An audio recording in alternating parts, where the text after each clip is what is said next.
먼저 뒷번호 2388번 쓰시는 시청자분 사연인데요.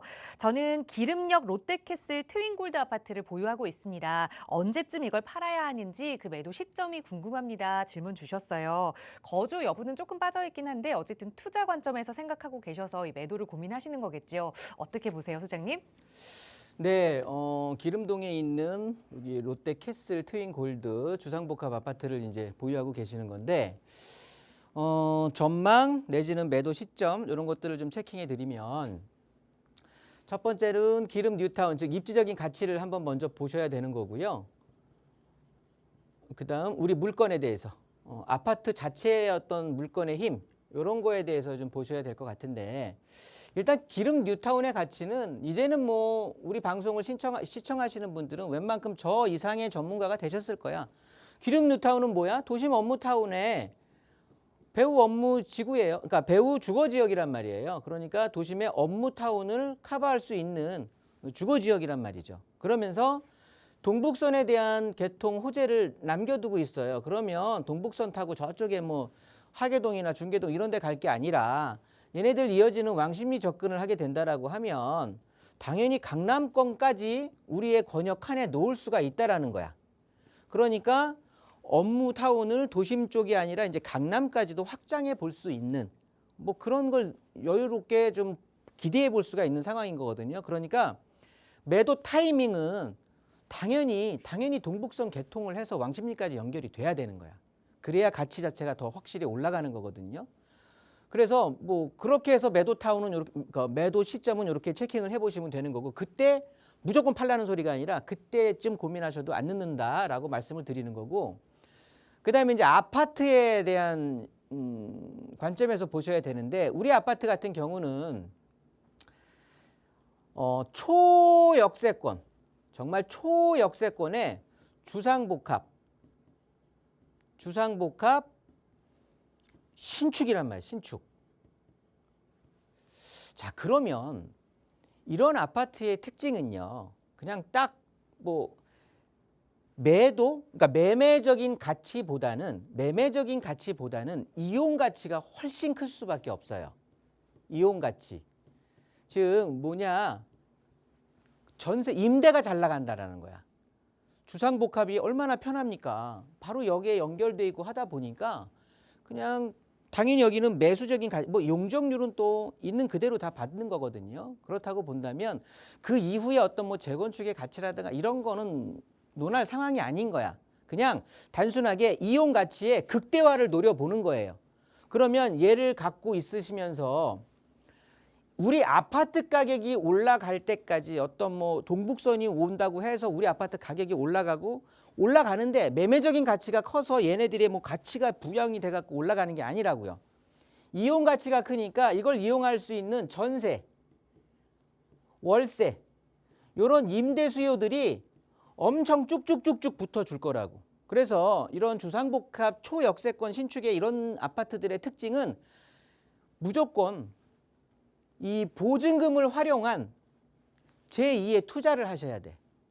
왜냐하면 지금 같은 하락장 무슨 뭐 이제 보합세로 이어지면서 언젠간 반등을 하겠죠. 현물이기 때문에. 그렇다고 보면 이 아파트가 어느 정도 시간이 지나서 붕붕 뜨는 것보다는 얘는 그 기간은 상당히 오래 걸릴 거예요. 하지만 이 기간 동안에 아주 탄탄한 임대 수요가, 그냥 우리가 무슨 장사를 하고 뭐 사업을 한다라고 할 때 우리 부모님이, 그러니까 비빌 언덕이 있어야 좀 거기에서 후광 효과를 볼 거 아니겠습니까? 그 비빌 언덕이라는 게 탄탄한 임대 수요라고. 언제든지 전세금이 흔들리거나 뭐 물량이 아무리 뭐 조에 쏟아진다고 해도 가장 늦게 떨어질 거고 가장 먼저 그 수요가, 전세 임대 수요가 붙는 곳들이 이런 주상복합 초역세권에 있는 신축들이라는 소리예요. 그러면 당연히 알토란 같은 이 전세금을 이용을 해야지. 어디에다가? 부동산 지금 트렌드가 뭡니까? 서울에 지금 뭐 주택 부족이라고 해서 지금 온통 재개발 사업, 그 초기 재개발 사업이 활성화되고 있는 상황인 거거든요. 그러면 여기 있는 보증금 받아서 2년이고 3년이고 굴리는 거야. 왜냐하면 지금의 세입자가 나간다고 해도 바로 다음 세입자 바로 들어옵니다. 금액 깎아서? 아니에요. 더 올려서. 그러니까 그 보증금 대출 그런 것들은 하지 마시고 그 돈을 알토란 같이 더 불려야 돼. 그래서 이제는 기름역 롯데캐슬에서 상급지로 더 오셔야지. 그러니까 지금 재개발 쪽에 투자를 당연히 지금 아니면 또 놓치기, 왜냐하면 서울시도 뭐 계속 지역 선정만 할 수는 없는 상황인 거예요. 그게 무슨 소리냐면 번동에 지금 선정해 놓은 지 지금 2년이 지나니까 착공 단계까지 이제 오는 상황이잖아요. 그런 소리가 뭐냐면 이제는 이 착공을 위한 착공까지 갈 수 있는 이런 준비 단계들, 그 전에 단계들이 이 진행이 굉장히 활발하게 일어날 수밖에 없어.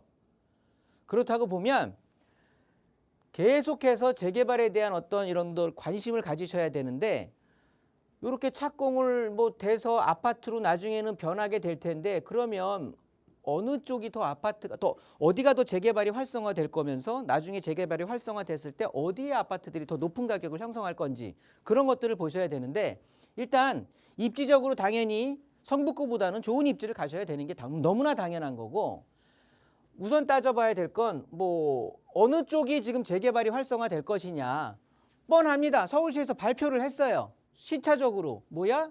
서울 서남권 대개조라고 발표를 했고요. 그 다음에 강북 대개조라고 또 발표를 한 거예요. 그러면 서울 서남권의 중심은 제가 누누이 말씀드렸잖아. 어디라고 해서 전체적으로 일자리라든가 주거에 대한 이런 것들을 하게 되면 어디를 개발을 할지언정 무조건 이제는 업무타운 주변으로 가셔야 되는 거라고. 그러면 서남권에서는 뭐 마곡산업단지도 있다고 하지만 더 중심되는 업무단지는 당연히 여의도란 말이에요. 서울의 3대 업무단지가 여의도, 광화문, 강남인데 얘네들은 여의도 더해서 뭐 가산 디지털, 구로 디지털로 얘기하는 G밸리 거기에 영등포에 있는 준공업 지역을 이제 획기적으로 개발을 할 거란 말이에요. 그러면 지금 있는 뭐 그 타임스퀘어 뭐 이런 거라고 그러니까 뭐 상업과 뭐 이런 것들이 완전 복합 타운으로 엄청 높은 용적률 적용해서 개발을 할 거란 말이에요.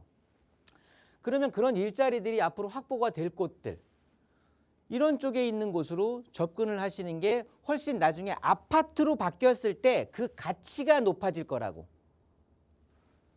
자, 강북 대개조라고 똑같은 대개조라는 말을 붙였다고는 하지만 강북의 주택 가격, 강북의 아파트 가격이 높지 못했던 이유는 주택이 노후화됐다라는 이유보다는 주택이 노후돼 갖고 집값이 쌌다 이거보다는 주변에 일자리가 부족했다라는 거예요. 일자리가.